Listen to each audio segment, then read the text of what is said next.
to Reverend Williams and Sister Williams, to our deacons and our deacon wives, to our musicians, amen. It's amazing how things just tend to work out when you put in the Word of God together. Psalms 100, I'm going to get right to it. Psalms 100. Psalms 100, you'll find these words recorded beginning at verse number 1. I'm reading from the English Standard Version, amen. Psalms 100. Verse 1 says, make a joyful noise to the Lord, all the earth. Serve the Lord with gladness. Come into his presence with singing. Can I just ask the question one more time? I don't mean to stay there, but I just got to ask, do you feel all right? Well, if you feel all right, the psalmist said, come into his presence with singing. Somebody might be on your road, and they might not feel all right. But if you feel all right, you can look at him and say, I feel all right. And when you begin to say how good you feel and how good God's been to you, watch what happens.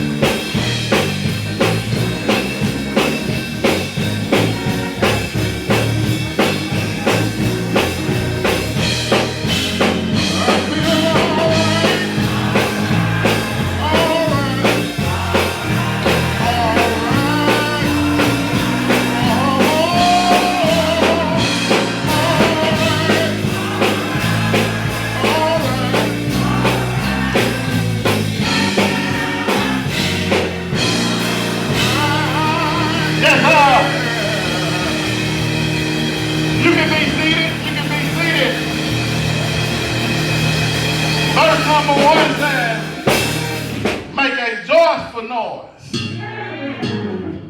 to the Lord. So I just stopped by this morning with a question. I ain't going to be long, but I got a question. What is keeping you from making a joyful noise? Yeah, see, when we come to worship, it should be about God. I just said something. When we come to worship, my brothers and sisters, it should be about God. But the truth is, when we come, we bring things with us that we don't need. I'm finna get to the text, but I'm just gonna finish reading. I'm gonna let y'all be seated, but at verse 3 he says, know that the Lord, he is good. It is he who made us, and we are his. We are his people and the sheep of his pasture. But then it says, enter into his gates with thanksgiving and his courts with praise. Give thanks to him. Bless his name. For the Lord is good. His steadfast love endures forever. And his faithfulness is to all generations. Once again, I must ask the question, what is keeping you from making a joyful noise? Because when we come to worship, it should be about God. But the truth is, when we come, we bring things that we don't need.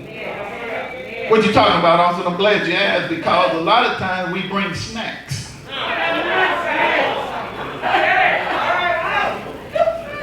Yeah, we bring snacks, amen. You don't need the snacks, but you bring the snacks. Got them in your purse. And soon as the choir singing, hello somebody, soon as the preacher get up, You reach in your purse for the snacks. Yeah, you don't need the snack. But you bring the snack because we bring things that we don't need. Some of us got children, amen. So we bring toys for them to play with. Yeah, to keep them entertained. Yeah. Some of us even be on our smart device. Yeah, we ain't using them for the Bible. You know, the truth is we on them playing games and surfing the net. Am I talking to anybody this morning? Y'all just stay with me. Yeah, we playing games and we surfing the net. Then some of us bring our problems. And we allow our problems, y'all stay with me. We allow our problems to take our praise. What's keeping you from making a joyful noise?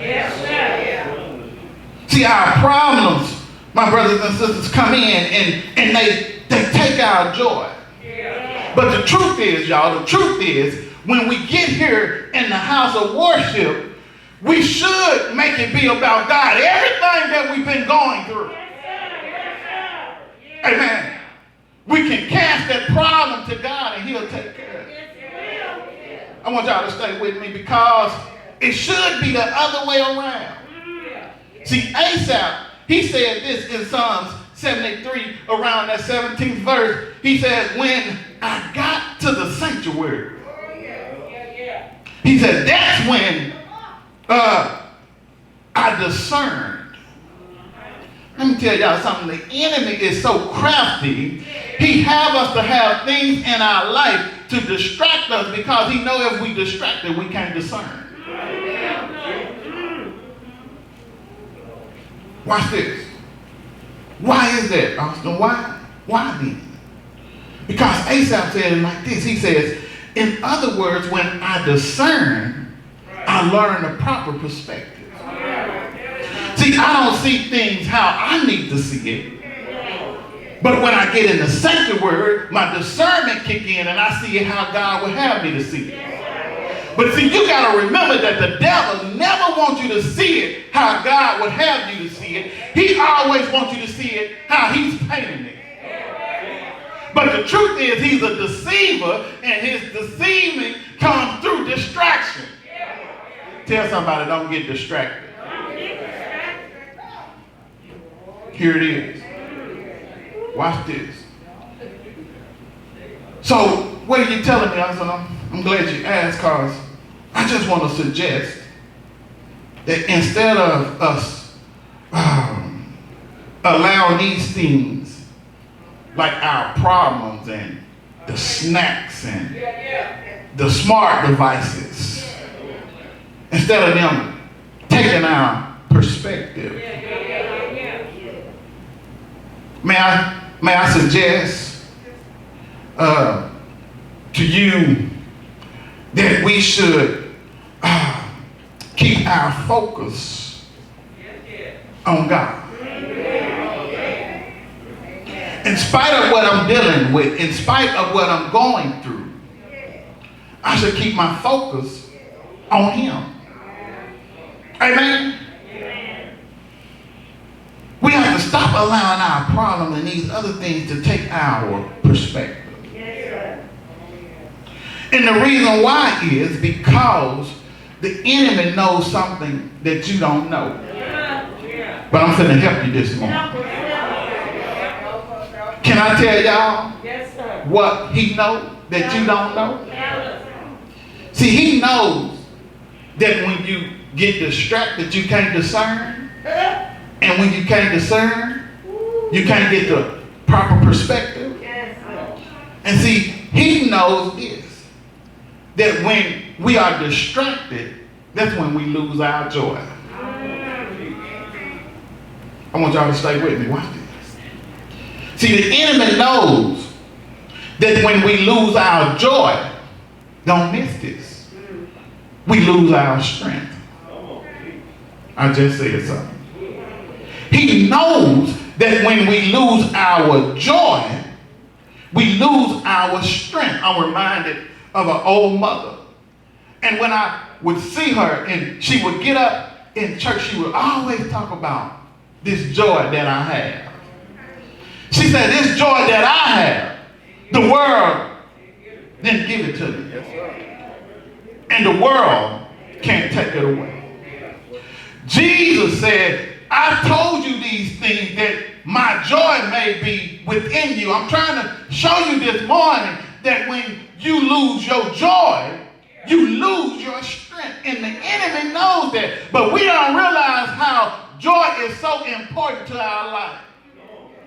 The Bible says laughter is good for the soul. Let me show you. I know you're ready.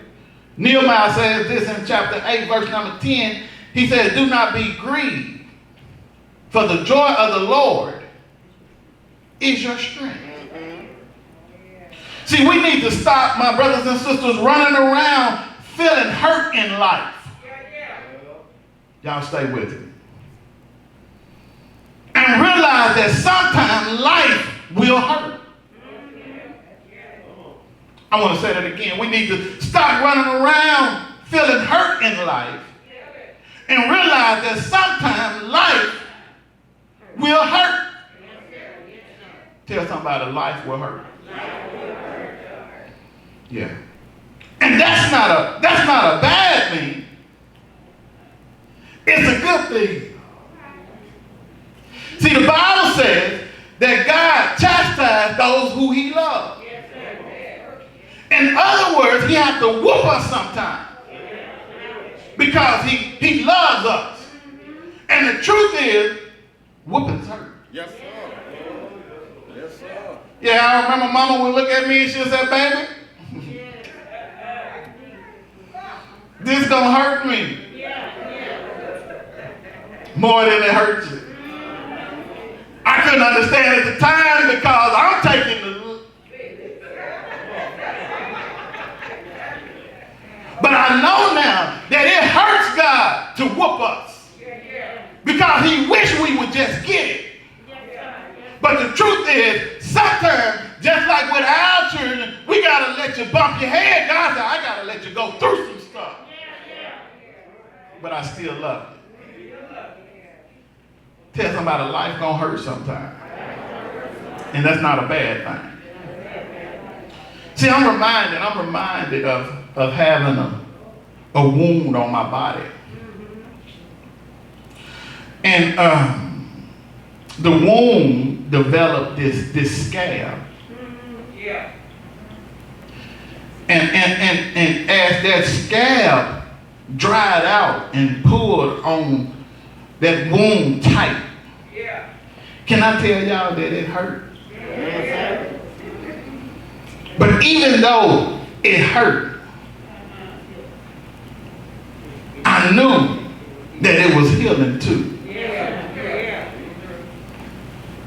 And all I'm telling you is that's the role of our joy. Our joy is the scab for life wound. I don't want y'all to miss that. Our joy is the scab for life wound. And that's why Paul reminds us in Philippians 3 and 1 to rejoice in the Lord. He said, to write these things to us is no trouble to him and is safe for us. All Paul is wanting us to know is that rejoicing is a safeguard. It said rejoice in the Lord and rejoice in him always. What is stopping you from making a joyful noise? Paul says that rejoicing is a safeguard. And to stay safe, it requires us to protect our joy. Lose our joy, we lose our strength, And when we lose our strength, then our spiritual man is weakened. We wonder why our spiritual man gets so weak. The truth is because we lose our joy. That's why the songwriter says, I done had some good days. I done had some bad, but I won't complain.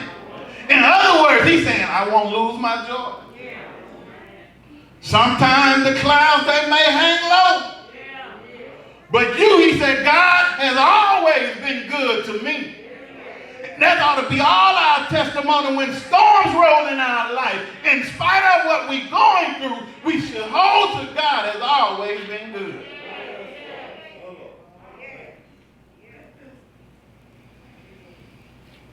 So may I suggest to you this morning that if you want to keep your joy safe,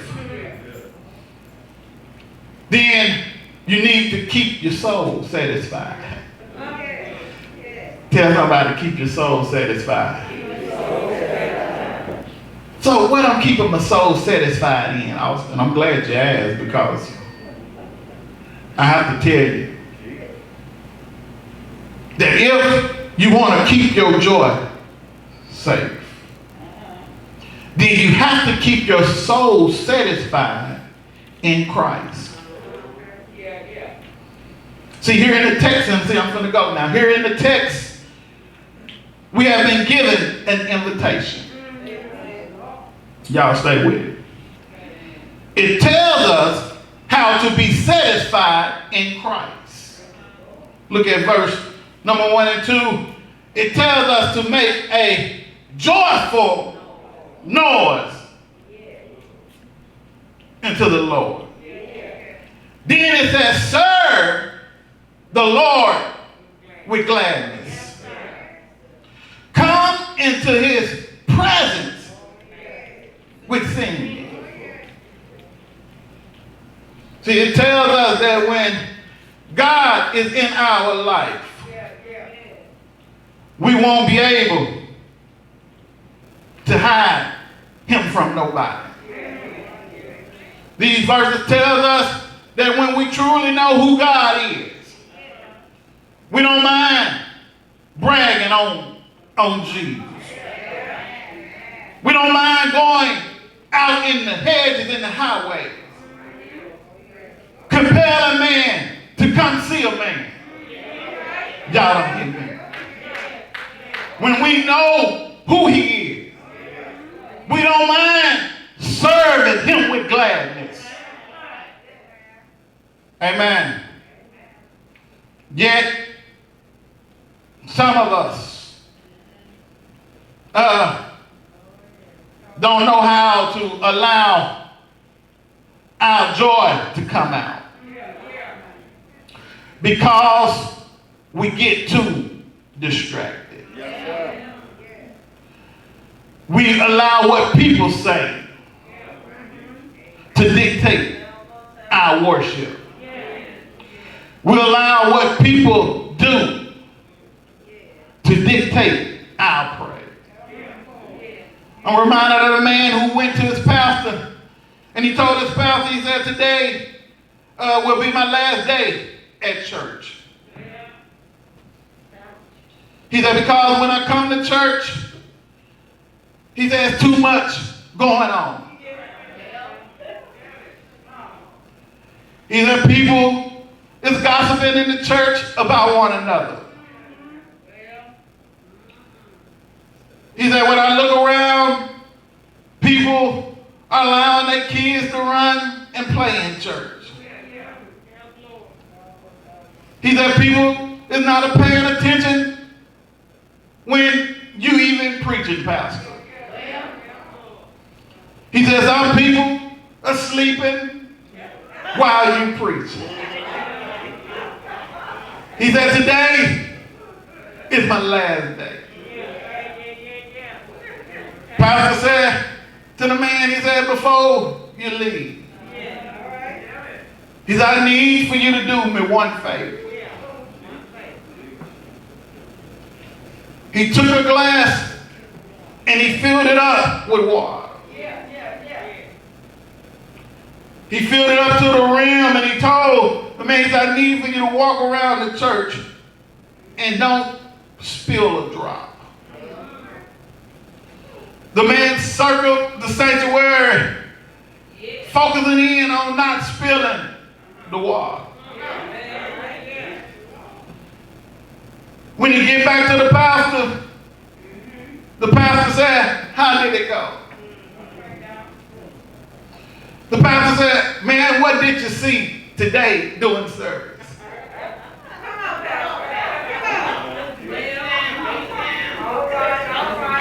The man said, well, pastor, I didn't see anything today. He said, why you didn't see anything? He said, I was too focused on not spilling the water. The pastor said, well, I don't mean no harm, Reverend William. The pastor said that when you come to the sanctuary, your focus should be on seeing God like it was, not spilling the water. I'm getting ready to get out of here. But if we're going to keep our joy safe, we got to learn how to satisfy our soul in Jesus. And if we're going to satisfy our soul in Jesus, that means we got to learn how to make a joyful noise. Making a joyful noise is not just when everything is going good in your life. You got to remember that He's the same God when things are going good in your life. He's the same God when things are going bad in my life. You didn't see Job praising God just because it was going good in his life. Even when God allowed Satan to attack Job's finances, attack his body, even attack his family, Job did not throw a pity party. Job said, the Lord gave it to me, and the Lord took it away. All I'm saying is that when things are going bad in your life, you should be able to praise God just the same way when it's bad as when it's going good.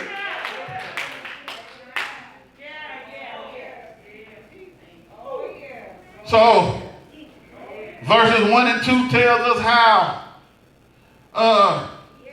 we can keep our joy safe. But verse 3 tells us why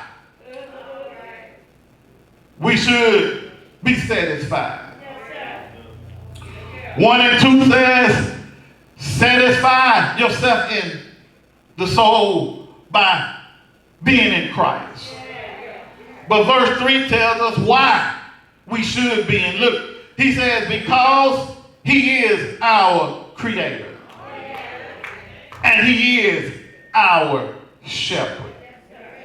Look what it says. Know that the Lord, He is God. Can I tell y'all that there's no other name that man can be saved by except by the name of Jesus? I must tell you this morning that there is no other God that man can be saved by. Either you're going to put your faith in Jesus Christ as being the Son of God. Y'all don't hear me. He says He is our Creator. In other words, He is the beginning. And He will be the end. In other words, He is the author and finisher of our faith. He said we should be happy because He is our Creator. Y'all still don't hear me. You should be happy this morning because God is your Creator. You should be happy because He made you like He wanted you to be. You should be happy because you're wonderfully made in the image of God. And if don't nobody else like how you look, you can be glad that God looks at you and sees something that He's proud of. Even with your messed up self, y'all don't do that. Even when you don't do all the things he would have you to do. Even when you didn't deserve him looking out for you. God still made a way for you.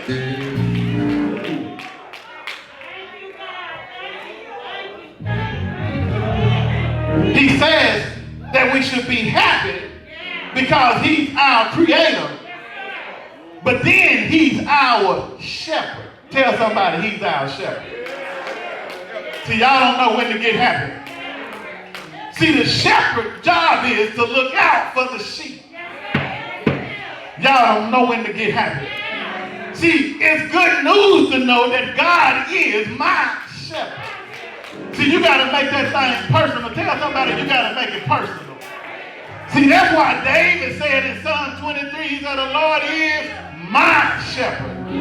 I don't know about you, but I can stand here today and tell you that the Lord is my shepherd. And since he's my shepherd, I don't have to worry about nothing. Because he said in his word that he's going to supply all of my needs according to his riches and glory. Tell somebody the Lord is.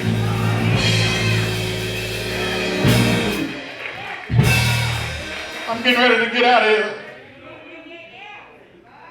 But he says to us, he said we should enter into his gates with thanksgiving. I'm getting happy and y'all not. Because see, I just said something and y'all missed it. Let me go back to what I just said. It said that we can enter into his gates with thanksgiving. They still don't know when to get happy, Marlon, because I said you can enter into his gates. Let me tell y'all something. I got a gate up at my house.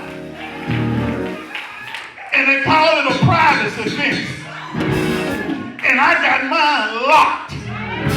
You can't get in because I want my stuff protected. And God said you can enter into my gates. And I'm going to keep you protected. Oh, y'all don't know when to get happy. He said we can enter into his gates. God said I done opened the gates for you. They was closed in your face. But when you accepted my son, that unlocked the lock. He was the key to get you in. Am I talking to anybody? Enter into his gates with thanksgiving. Anybody thankful? If you don't know why you should be thankful, let me just tell you. He woke you up this morning. He put clothes on your back. He put shoes on your feet. He allowed you to come from the dangerous highways to get into this place this morning. He took you with his divine hand of glory. And he told you, my son, rise, get up. You ought to have something to be thankful for. Maybe I ain't hit you yet. But when you look back over your life and you think about you should have been dead. You could have been dead. You know some places you shouldn't have been. You know some stuff you shouldn't have done. But because he kept you, he said, come on in. Come on in. Look at somebody and tell them the Lord is all right. Yes, sir.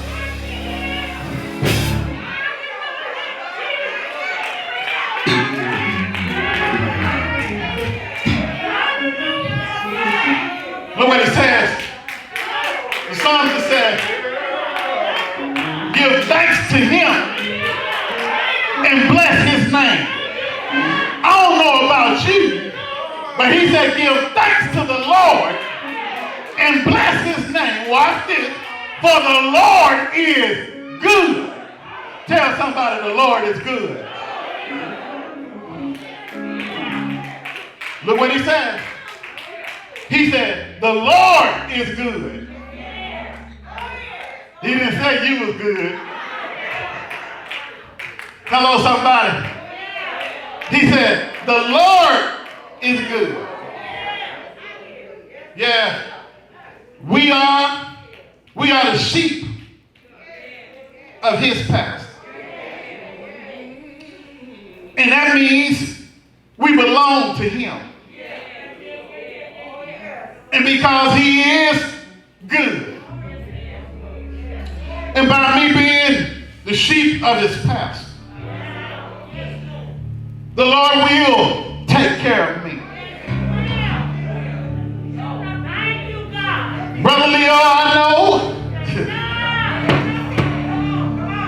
that you lost your little bit. I know that it's hard right now. But you can rest believe because God is good. Everything is going to be all right. Go ahead and cry because that's part of your healing. Go ahead and say it's hard. Because God said when it gets hard for you, I'll be there for you, that you can lean on me.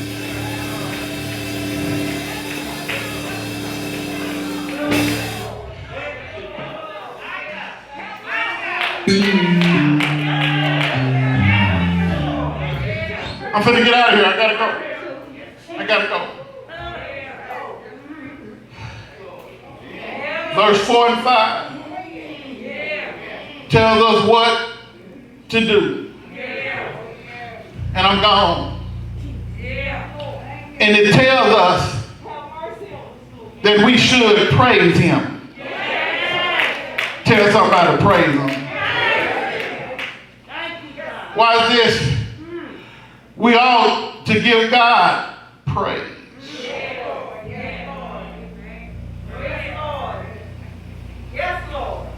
Verse 4 tells us to enter into his gates with thanksgiving and into his courts with praise.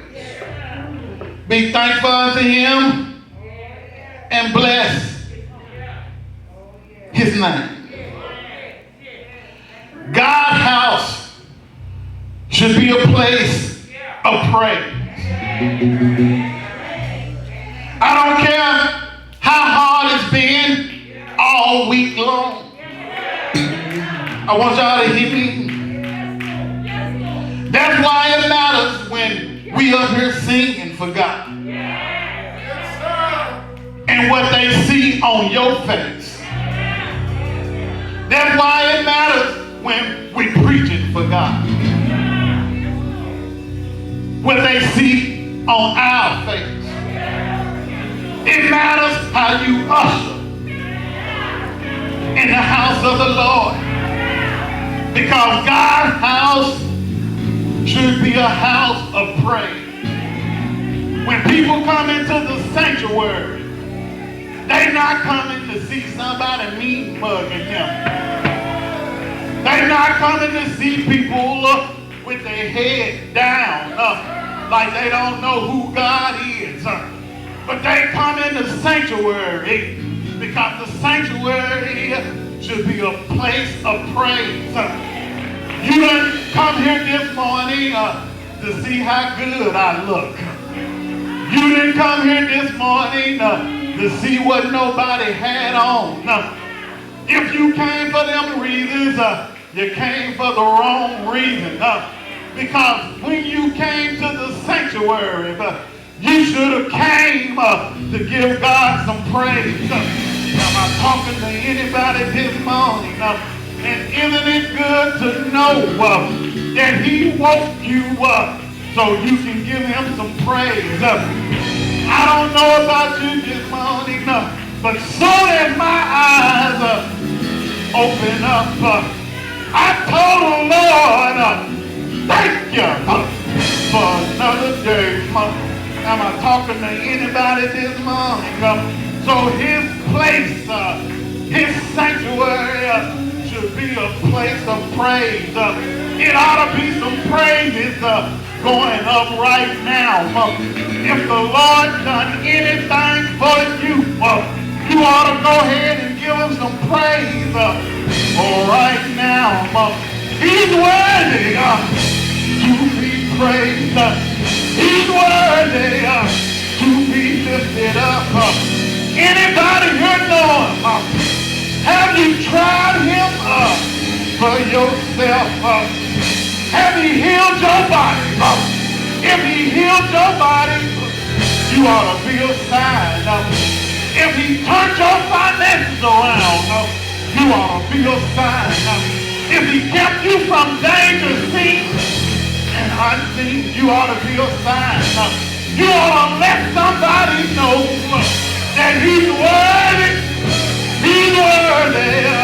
He's worthy to be praised. The Bible don't say it, but we say it all the time, that when praises go up, blessings come down. Can I tell y'all that every time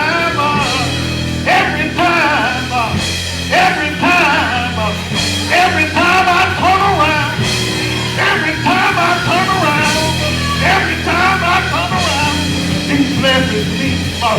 Have you tried it for yourself? Have you done anything for you? If you know the Lord